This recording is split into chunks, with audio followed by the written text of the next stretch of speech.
Imagine discovering your brother-in-law has secretly obsessed over your wife for years, risking your entire family's bond. This shocking confession spiraled into a nightmare no one saw coming. My brother-in-law, who married my sister, told my wife that he was in love with her.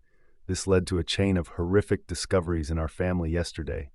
Out of the blue, my brother-in-law asked my wife if she could meet him for lunch. He said there was something he needed to talk to her about. When my wife told me about his invitations, she seemed puzzled but not overly concerned. "Do you think it's about my sister?" she asked, furrowing her brow. "Maybe they're having problems and he wants to get a woman's perspective on things." I found the whole situation odd. My brother-in-law had never reached out to my wife in this way before, but he often texted her and other family members for mundane reasons. So I didn't think much of it after all. We were a close-knit family, and it wasn't unusual for us to support each other through tough times. Go find out, it told her, shrugging off my initial unease. My wife agreed, deciding to meet him at a cafe near her office the next day. The next morning, as she was getting ready for work, she mentioned lunch again. "I'm still not sure what this is about," she said, a hint of worry in her voice. I reassured her, saying it was probably not the ning serious, just listen to what he has to say, and if it's something we need to help with, we'll figure it out together. I said it's a busy cafe filled with the usual lunchtime crowd, and my wife feels a bit more at ease being in such a public setting. She arrives a bit early, finding a table near the window where she can keep an eye on the entrance. He arrives a few minutes later, looking more nervous than she's ever seen him. They exchange the usual pleasantries, talking about work and the kids for a few minutes. But then as soon as their food arrives, she takes a deep breath and die. Listen to what Harley came to say. He starts by complimenting her, telling her how beautiful she looks at first. She thinks she's just being polite, but then he keeps going. He tells her how she's always been the light in his life, how she makes him feel things she's never felt before. It was love at first sight. This says, his voice trembling slightly. "I've loved you since the moment I first laid eyes on you. If you were mine, I would treat you like the queen you are. I'd give you everything you deserve." My wife is stunned. She stares at them, unable to believe what she's hearing. This man might be brother-in-law, married to my sister and father of their 2 kids, is pouring his heart out to her. He sit on thick, making grand promises about how different life would be if they were together. He goes on saying how he's been holding these feelings in for years, how he's watched her and admired her from afar, feeling more and more that they're meant to be together. She tries to interrupt to tell him he's making a huge mistake, but he keeps stalking over her, almost as if he's rehearsed this speech 1,000 times in his head. Mind you, this man has always had a friendly relationship with my wife. Our family see each other of 10 since we're a close-knit bunch. He's always been the fun uncle to our kids, the guy who's there at every family barbecue, every holiday dinner. He does text my wife frequently, but it's always been about mundane things, the kids' schedules, family events, things like that. Nothing overly sexual, nothing that would set off any alarms. In fact, the texts and calls my mom, too, they have a friendly rapport, and none of you's for thought anything of it. She's always been just a good guys, someone we trust implicitly. So to hear my wife echo on this demise like a punch to the gut, my wife doesn't let them finish. She stands, suffer chairs scraping loudly against the floor, and walks out. She's shaking as she calls me, telling me everything that just happened. While she's on the phone with Meth, the texts from him start. First, it's apologies, he didn't mean it. The thinks it's only infatuation. He's sorry for making her uncomfortable. But the damage is done. She leaves work early to come home and talk to me about this, her phone buzzing incessantly with his calls and messages. He tell her to answer one of his calls to put him on speakers. I can hear he's crying, begging her not to tell my sister. He keeps saying it was a mistake, that him is read signals, that he thought she felt the same way. Apparently when we were together this past weekend, he thought my wife was flirting with him, that they had a momental one in our kitchen where he felt a connection. My wife is a major ball buster, and I suppose I can see how that can be taken as flirting. But this is beyond anything we could have imagined. Asks if she told me, and I answer yes as I'm on speaker. Then he starts begging me to, pleading for us to keep this a secret. This went on for a while, him begging and us listening. My main question was whether he had cheated on my sister before he swore he hadn't, swearing on his kids' lives. That it was just my wife. Has said it should understand that it was her, only her at that point. I was done listening. It told him I wasn't going to do anything tonight and that I'd call him tomorrow. Now we're left with this mess, not knowing what to do next. My wife says we should drive over there right now and tell my sister, but the idea of wrecking my sister's family is killing me. Thinking about what this will do to my nieces makes me want to vomit. I know the right thing to do is to tell my sister, but I'm also thinking about my wife. It's not their fault, but there's sure to be resentment from my fam. Even if my sister doesn't divorce him and they reconcile, I can't see how we'll ever be together again like we were before. If at all this whole episode can't tear my family apart, I don't give about him, he tried to destroy my family, but I do care about everyone else, up to everyone that told me last night that I couldn't wait to tell my sister was right till after 12. I got a call from my sister. She sounded upset and said she had to tell me something. My heart sank us. She explained that her husband, my brother-in-law, had come to her, in tears claiming my wife had tried to begin an affair with him. He spun a tale where my wife was the instigator, tried to shift the blame entirely onto her. I could hardly believe what I was hearing. I immediately told my sister that wasn't the case and assured her I would be right. Over this situation needed to be addressed face to face, not over the phone. I hung up and with a sense of urgency called my parents. I woke my mother and father explaining what was happening. In quick clipped sentences, my father was furious. My mother sounded shocked but resolute. They agreed to head over to me sister's house to sit their kids, offering the support she would desperately need right now. Next. I called my younger brother. He groggily answered, confusion turning to alarm as it filled him, and had promised to come over to our place and stay with our kids, ensuring they wouldn't be left alone during this turmoil. His calm, steady presence would be a comfort to them. Meanwhile, my wife was already gathering her things, her face pale and drawn. She was dreading the confrontation, but knew it was necessary. We left the house in a hurry, the drive to my sister's place feeling longer than it actually. Waste thesalence in the car was heavy, both of us lost in our thoughts. When we arrived, the scene was even more tense than I had imagined. My sister is out on the front porch with my brother-in-law. When we get there, he looks beaten, eyes downcast, his postures lumped into death. Knows we have the texts and voicemails, the undeniable proof of his betrayal. I really don't know what he was hoping to accomplish by calling my sister in the middle of the night with his lies.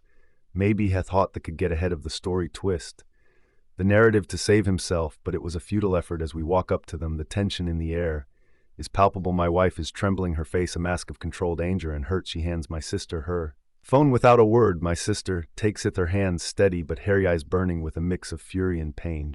She scrolls through the texts, her expression hardening with each one. Then she listens to the voicemails, the damning evidence of his declarations and her refusals before she can say anything. My brother-in-law starts sobbing. This is a man who runs into burning buildings, who faces danger daily without flinching. Seeing him like this, broken and vulnerable, is jarring. His cries are deep and guttural, raw with regret and fear. It's a scene that's almost surreal. A big tough firefighter brought to his knees by his own actions. My sister's face remains impassive, a mask of stern resolve. She's always been tough, but right now she's yielding. She waits for him to finish, her silence more powerful than any words. When he finally quiets down, still hiccuping with the remnants of his sobs, she speaks pack a beg and gushes as her voice cold and clear. I can't stand to look at you. He tries to argue, to plead his case, but she's having none of it. It's his nap scudding through his words. There's nothing you can say that will make this bet. Ursha turns away from him, walks over to my wife, and pulls her into a huge. It's a moment of solidarity between the Masmal, comfort in the middle of this nightmare. They've been friends since college, and the strength of their bond is evident. It's our relief to see that despite everything, they're standing together. This leaves me standing with my brother-in-law. He's a wreck, his face hurt and swollen from crying, his shoulders slumped. He looks at me, his eyes pleading for some kind of understanding or forgiveness. But I haven't one to offer. He tries to speak, his voice cracking. Took him off. You need to leave as a firmly. This is your messy. You need to deal with the consequences. Shanad's defeated and slowly makes his way inside to pack his things. My sister stays with my wife, the two of them talking quietly, leaning on each other for support. The rest of the night is a blur of conversations and plans. We'll rally around my sister, helping her figure out what to do next, how to protect their kids from the fallout. My sister begins questioning my wife, trying to understand why her husband thought any of this could possibly work out. He must have had some reason to believe her, reciprocated his feelings. My sister insists that there hadn't been any issues in their marriage. Everything had been normal. My wife is crying at this point, tears streaming on her face as she tries to make sense of the situation. There's nothing you haven't seen, she says, her voice is shaking. She hands my sister her phone again, and together they painstakingly go through every text messages sent over the past 2 years. They read each one carefully, looking for any hint of inappropriate behavior. But there's nothing there. My wife was just being herself. She has a playful personality, always joking around and teasing. It's part of what makes her so lovable and approachable. My brother-in-law has a similar sense of humor. They've always teased each other in a light-hearted, harmless way. She does the same with my mom and my younger brother. It's just how she interacts with people. The only incident my wife can think of that might have been misconstrued happened this past weekend. She recounts it, trying to pinpoint where things went wrong. They were all together at our place, and she and my brother-in-law both reached for the fridge at the same time. They playfully jostled for who would get there first laughing as they did. So Heather win, but then here reached around her waist to grab a beer, moving his hands slowly shed mitts that in that moment the way he did it felt a little inappropriate. It was a fleeting feeling and she brushed it off, not wanting to make a big deal out of it. She wonders now if her silence gave him some misguided hope. My sister listens sheer expressions of tending. She doesn't blame my wife for any of this. She knows her well enough to understand that her playful nature isn't an invitation for anything. More, it's not your fault. She assures Sharon. My wife nods, thought the guilt still lingers as they finish reading through the messages. It's clear there was never any mutual attraction, no hidden signals or secret flirtations. My wife was just being herself, and my brother-in-law took that and twisted it into something. It wasn't their realization that this misunderstanding has caused so much pain is almost too much to bear. But at least for now, my sister's belief in my wife remains intact. So then my sister starts going through his MacBook to see what else she doesn't know about. She's angry and frantic. At this point, their hands shaking as she guesses the password, and on the third try, she's in with a deep breath. She starts searching through his files, looking for anything that might shed more light on this nightmare. It doesn't take long before she finds something disturbing there buried in a folder labeled innocuously area. A lot of pictures of my wife. They date back years. And what's more unsettling is that they're always isolated shots, just her never-ending group settings or candid family moments. My sister clicks through them, her anger turning into a cold, creeping horror. One set of photos stands out a few years ago. We went on a couple's trip to the Caribbean. 'Twas our vacation without the kids, and my wife, feeling more relaxed in the adults-only environment, had worn a bikini. She usually doesn't, preferring more modest swimwear, but this time she had felt comfortable enough to do. As there were probably 50 pictures of her in that bikini, each one taken without her knowledge. My sister's face. Palasashi scrolls through them. It's clear he's been secretly snapping these photos for years, collecting them obsessively. The realization that he's been harboring this fixation, lurking in the shadows of family events, sends a shiver down her spine. Does this now enter restraining order territory? She wonders aloud, her voice barely above a whisper. This has taken a creepy turn far beyond what any of us had imagined. The boundary between inappropriate and outright disturbing has been crossed. She calls us over, showing us the pictures. My wife gasps, her hand flying to her mouth in shock. She had no idea he was doing this, no inkling of his obsession. My sister, her anger now tempered by a deep sense of betrayal, starts talking about next steps, legal action, protection for her kids, and our straining order, all possibilities that need to be considered. Now we're all reeling from this new discovery. The man we thought we knew, who we trusted as a husband, a father, and a brother-in-law, has shown a side of himself that's dark and disturbing.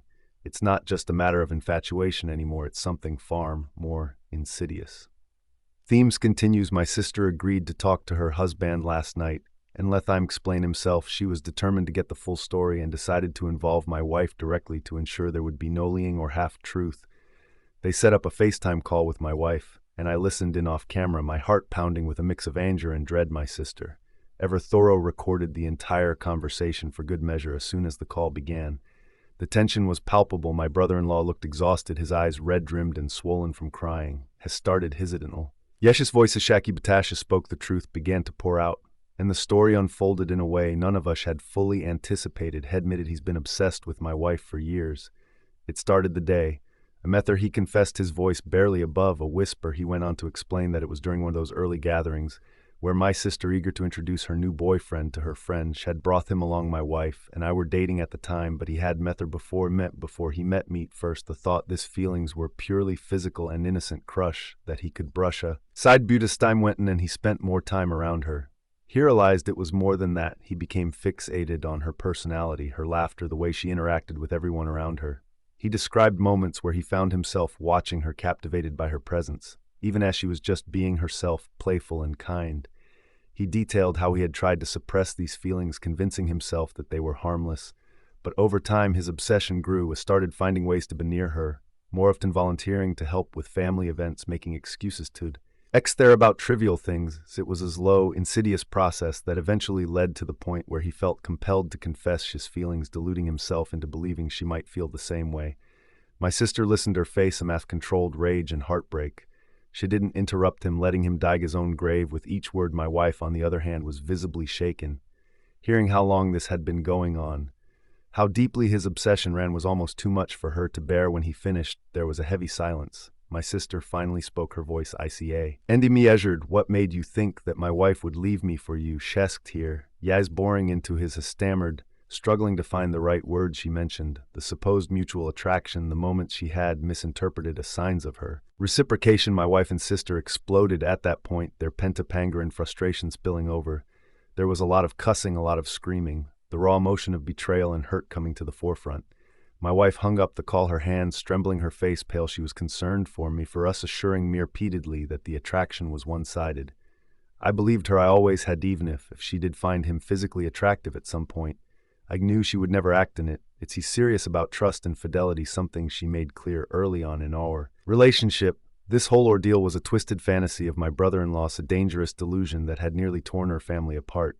The tension that had been building up during the call finally erupted into a storm of cussing and screaming. My wife's voice was a mix of fury and hurt, while my sister's was steely and unforgiving. The barrage of emotions was overwhelming, the air thick with betrayal and disbelief. The phone call abruptly ended when my wife, shaking and distraught, hung up because she was concerned for me. She turned to me, her eyes wide with fear and confusion. It was one-sided, she assured me, her voice trembling. I never thought it wasn't, I replied, trying to soothe. Even if she did find him physically attractive at some point, I knew she would never act. He's just not that type of person. Early on in our relationship, there was a moment that encapsulated her stance on trust and fidelity perfectly. I remember watching her one morning as she was dressing, admiring her without saying a word. He noticed, gave me an easing smile, and asked if I liked what eyes, but then her expression turned serious, almost cold. Never ups. He said, hurtin', leaving no room for his understanding, or you'll never see this again. She meant every word. My wife is serious about trust. Haunts, it's broken. It's almost impossible. The masses sat there, replaying the chaotic scene in my mind. I couldn't help but reflect on my brother-in-law. I knew he was a little cocky, always walking with a certain swagger. But my God, I never knew a thought so highly of himself to believe he could pull off something like this. His delusions of grandeur were staggering, completely detached from reality. I talked to my sister later on. The initial shock had started to wear off, and we could speak more calmly. She was resolutely determined to protect their children from the fallout of her husband's actions. She told me she would be contacting a lawyer first thing Monday morning to see what steps she could take to limit this exposure to their kids. She wanted to ensure that they were shielded from as much of this mess as possible. As far as I'm concerned, he's detached from reality. She said, her voice steely. Her concern was no longer about saving her marriage, but about safeguarding her children and maintaining a semblance of stability. For the many way my brother-in-law returned home yesterday, not because my sister wants him back, but because she can't legally stop him. Despite the turmoil and the clear betrayal, he has the right to be in the house until the legal proceedings move forward. The atmosphere is tense and uncomfortable, filled with unspoken words and palpable resentment. They are done, and I think he realizes that now. There's a hollow look in his eyes, as if he understands that any hope he had of salvaging their marriage is gone. The lawyer tells my sister that since my brother-in-law's behavior over the past few days has been documented, there is a good chance he will be granted full custody of the kids. The text voicemails and the disturbing cache of photos all paint a clear picture of his obsession and instability. He doesn't seem to even want to fight her on that. It's as if he knows she's lost everything and is too wary to put up a battle. My sister will be fine. She's stronger than she looks, and any love she had for him is gone. She moves through the house with a determined air, her focus now entirely on her children and their future. She doesn't seem to be broken up about it. Rather, she looks like someone who's finally seen the truth and is ready to move forward. The kids don't know what happened, yet they sense something is wrong. Kids always do, but they don't know the details. My brother-in-law was never around much anyway. When the kids were home, he often slept at the fire station, pulling double shifts and overtime. His absence was a constant in their lives, a silent but ever-present gap that they had grown used to, but it is certain to be hard on them once they know what's going to happen. The stability of their home, the presence of both parents, even if it was fractured, will change. My sister is prepared for this. She's already spoken to a child psychologist to help them navigate the inevitable questions and emotions that will arise. She's ready to be both mother and father, to provide them with the love and support they'll need. As for my brother-in-law, he stays in the guest room, a silent figure in a house that no longer feels like his home. He seems resigned to his fate, going through the motions, but devoid of any real fight. It's a sad, pitiful sight, but my sympathy is limited. Some of my friends have said that there must be more women, that someone as obsessive as my brother-in-law couldn't have fixated on just one person. But as far as we can tell, there hasn't been anyone else. It's really just the obsession with my wife. His fixation on her has been singular and intense, leaving no room for anyone else. After everything came to light, my wife blocked his phone number, trying to create some distance and protect herself from his unwanted advances. But on the same night they returned home, he sent my wife an email from an account. It had just made it started with a seemingly sincere apology, but it quickly took a turn into something much darker. He began by saying he never got to finish it there. A starent that day, implying there was more he needed to confess. Then he launched into paragraphs and paragraphs about all the things she loves about my wife. He detailed the desperation he felt, the overwhelming emotions that had driven him to act so irrationally. He recounted every little detail he admired. About her smile, her laugh, the way she interacted with others. It was unsettling, to say the least, to see his obsession laid out so starkly. He mentioned their supposed mutual attraction, again insisting that there was a palpable sexual tension between them, that he had always felt. There was delusional, mistaking her friendly, playful nature for something more. He painted a picture of a connection that existed only in his mind, a fantasy that he had convinced himself was real. The email ended with a rather large section about me. Let's just say I didn't know I had such a low opinion of me. He was quite certain that I was not satisfying my wife properly. He criticized everything from my appearance to my demeanor, implying that I was somehow unworthy of her. His words were meant to undermine me, to sow seeds of doubt and insecurity. Reading the email was a gut punch. It was clear that his obsession with my wife had twisted his perceptions and fueled his disdain. For me, saw me as an obstacle, someone unworthy of the woman he had placed on a pedestal, but instead of feeling threatened, it only solidified my resolve to protect my wife and my family. Why, from his delusions, we forwarded the email to my sister and her lawyer. It was more evidence of his unstate of mind, another piece of the puzzle that showed just how far gone he was. This email, with its mix of apology, obsession, and vitriol, might be enough to get him removed from the house permanently. For now, my wife and I are taking it one day at a time. The support from our friends and family has been invaluable, helping us navigate this surreal and painful situation. Finally, my wife isn't doing great, but she's improving each day. She does feel guilty for being too comfortable around my brother-in-law. Normally, she is very careful about setting boundaries with other men. In case it wasn't clear, my wife is quite stunning and receives a lot of male attention. However, she felt safe around my brother-in-law because he was family, and she never thought that would cross any lines. Fortunately, she and my sister are on good terms, and there doesn't seem to be any resentment, which is our relief. We will all be okay, but it will take time. Thank you to everyone who commented and offered their support. What a whirlwind of betrayal, heartbreak, and resilience. This story reminds us of the importance of setting boundaries, staying vigilant, and protecting our loved ones, even when trust is tested. How would you handle a situation like this? Do you think the brother-in-law deserves forgiveness, or are his actions unforgivable? Share your thoughts in the comments below. If you enjoyed this story and want more gripping tales, don't forget to leave a comment.